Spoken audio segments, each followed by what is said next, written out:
ሰላም አለይኩም ወራህመቱላሂ ወበረካቱ። ሰላም ጤና ይስጥልኝ። ወደ ተከበራችሁ ቻናል ቤተሰቦች እንዴት ናችሁ? ሰላም ናችሁ? በያላችሁ በሰላማችሁ ይብዛ። የዚህ ቻናል አዲስ ናችሁ፣ ሰብስክራይብ፣ ሼር፣ ላይክ ያደረጋችሁ አብራችሁ ሁኑ። ጠፍተናል። ያው እየጠፋን ብቅ እንላለን። እንዴት ናችሁ? ደህና ናችሁ? እንግዲህ ያው ዳጣ ከቤት አልተባረረችም። እንኳን ደስ አላችሁ፣ እንኳን ደስ አለን። አው ይሄ ደስ የሚል ነው። ተንኮለኛ ብቅልሽ ነቅዝ ተነቅቶብሻል ማለት ነው። ሌላ የማነች የዳጣ ያው እስካሁን ይበቃታል። ስቃይ መከራ ጋሽ ደረጀ ምን ነው ከእናቷ ጋር ብታስተዋውቃት ይበቃታልና አንዳንዴ መከራ ሲበዛ ጥሩ አይደለም።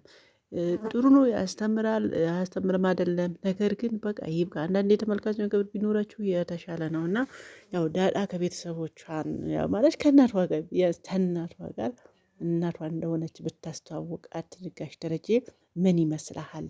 እና ይሄ የኔ ሀሳብ ነው። በጣም ደስ ይለኛል። እንግዲህ ያው ብዙ ሰዎች አሉ እና እንደዚህ በቅርበት ቤተሰቡ ያላቸው ቤተሰቦቻችሁ የማይታወቁ አሉ። ስለዚህ በመጨረሻም ቢሆን ለመገናኘት ይሞክራሉ። አሁን ዳጣ ከእናቷ ጋር ብትተዋወቅ እውነት ለመናገር ደስ ይላል። ያ ደግሞ ጋሽ ደረጃ አንድ ደግሞ ታውቃለህና ይህ ነገር ብታስተካክለው የተሻለ ነው። እንግዲህ ያው እንደ አበቄለሽ ተንኮለኛ ሰዎች አትሆኑ ማለት ነው። እንደዚህ አይነት ሰዎች ያው አወዳደቃቸው እጅግ በጣም ነው የሚከብደው። አወዳደቃቸው ያው ጤናም አይኖረውም። ስለዚህ ክፉነታችሁ ከልክ በላይ የምታደርጉ ሰዎች መጨረሻችን ብላችሁ ልታስቡ ይገባል ማለት ነው።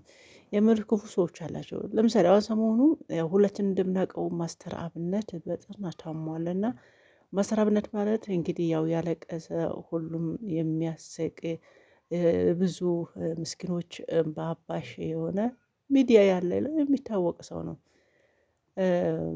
ያው በቅርቡ በጣም እንደታመመ የሀገር ውስጥ ሕክምና ጨርሶ ወደ ውጭም እንደወጣ ሁላችንም እናውቃለን። እና አሁን በዚህ 2 ቀን አንዳንዴ የፎሎና በተለይ ደግሞ ቲክቶከር ሆናችሁ ምናልባት ያው እንትናችሁ ወይ ምንድነው ፔጃችሁ ሊያድግላችሁ ፈልጋችሁ በእነዚህ በታዋቂ ሰዎች የምትመጡ ሰዎች አላችሁ እና ታሞ ከሀገር እንደወጣ ሁሉ ሰው ይታወቃል። አሁን ማታ ክላት ለምን እየሰራችሁ ነው? ሰበር ዜና ህይወቱን አልፏል ብላችሁ እንትን የምትሉ ሰዎች አላችሁ እና ይህን አግባብ አይደለም። ይህን ያክል የሰውን ክፉ መመኘት ለምን አስፈለገ? ምን አደረጋችሁ? እንደው ብትሰሩ በማስተራብነት በማንም አይሰራ በነገራችን ላይ ነገር ግን ከሚያለቅስ ሁሉም እያለቀሰ ያለ ማስተር አብነት ማለት የምር እንደው አላህ ጤናውን መልሶ ወደ ድሮ ስራው የሚመለስበት ቀን ቅርብ ያድርግለት እና እንዲህ ሞተ ብላችሁ ያው የማትማሩ የሆነችው ቅሽቢ ሰዎች አላችሁና ለምን ፔጃችሁ ገደል አይገባም? በሱ ሞት ፔጃችሁ ለማሳደግና ቪዋችሁ ወይም ደግሞ እይታው ለማሳደግ የምትጥሩ ሰዎች ምናልባት የእሱን የተመኛችሁ የእናንተ ሊሆን ይችላል እና ሰው ላይ አታማሩ። በእርግጥ ማሰራብነት ወንድምህ፣ አባትህ፣ አጎትህ ቢሆን ይህን አታደርግም ነበረ። እውነት ለመናገር የፈለገውን ፔጅን ያድጋል ቢባል ወንድሜ ሞቷል ብላ አትሰራም፣ ወይም አባቴ ሞቷል ብላ አትሰራም። እና የራሳቸው የማትፈልጉትን ሰዎች የሰውን መመኘት ለምን? የራሳቸው የማትወዱ ሰዎች ነገር የሰዎች አትመኙ ነው የሚባለው። እና ራሴ የምጠላው ነገር ሰዎች ላይ ለምንድን ነው የምመኘው? ሰዎቹን ጋር መጥላት አለባችሁ። እና እንደዚህ አይነት ክፉ ሰዎች አላችሁ። እውነት ከብሔር ከፖለቲካ ከምን ነፃ የሆነ ሰው በሰውነቱ ብቻ የሚረዳ እንግዲህ ያው ሁሉም በየሃይማኖቱ ያው እየጸለየለት ዱዓ እያደረገለት ነው እና በሱ ክፉ አማራችሁ ዜና የምትሰሩ አላችሁ። ምናልባት የዜና ካያችሁ ከሰራችሁ ብዙ እይታ ሊኖራችሁ ይችላል። ነገር ግን ምንድን ነው ምናልባት ጥቅም ሊኖረው ይችላል። ግን የሰው ይሄ በዚህ ያክል ርቀት መሄዱ እውነት አስፈላጊ አይደለም እና ክፉ አትመኙ። እመኑኝ፣ ሰውን ክፉ የምታስቡ ሰዎች የራሳችሁ ነው የሚሆነውና መጨረሻ አካባቢ ማንም መጨረሻ አይታወቅም። ነገር ግን ማንም መጨረሻው ያማረ የለም። ሰው ላይ ግፍ ተንኮል የሰራ ሰው ራሱ እስከ መጨረሻው ያማረለት የለምና በተለይ እንደዚህ አይነት ክፉ የምትሰሩ ሰዎችን እባካቸው የምር እጅግ በጣም ነው የሚያስጠላው። በተለይ ደግሞ በእንደዚህ አይነት ተወዳጅ በሆኑ ሰዎች ላይ እኔ እንጃ አንዳንዴ ምን እንደምትሉ ግራ ይገባቸዋል። በቃ ምን ያህል ክፉ ነን በቃ የክፋት ጥግ ይህን ያክል ርቀን ሄደናል ወይ ምለው ራሳችንን ያው የሆነ ትዝብት ነው ማለት ነው። ስለዚህ ታድርጉ እንደዚህ አይነት ነገር የእናንተ መጨረሻ አይታወቅም። ያው ዛሬ ታይተን ነገን በደቂቃዎች ራሱ እንጠፋለንና ዝም ብለው ሰውን ወንጀሉ በዝቷል አይደለም እንደዚህ አይነት እያወቃችሁ ሰርታችሁ ማለት ነው። በአሁኑ ሰዓት መልካም ስራ የሚሰራ አለ ወይ እና መልካም ስራ እንደው ያንቺ ታይቶ ነው ወይ የሚሰራው የሚልም አይጠፋም። ኖ አይደለም የሚታወቅ ነው። ስለዚህ እባካችሁ እንደዚህ አይነት ሰውን ክፉ አታስቡ። ምንም አይጠቅማችሁም፣ ይጎዳችኋል ለማለት ያህል ነው ማለት ነው።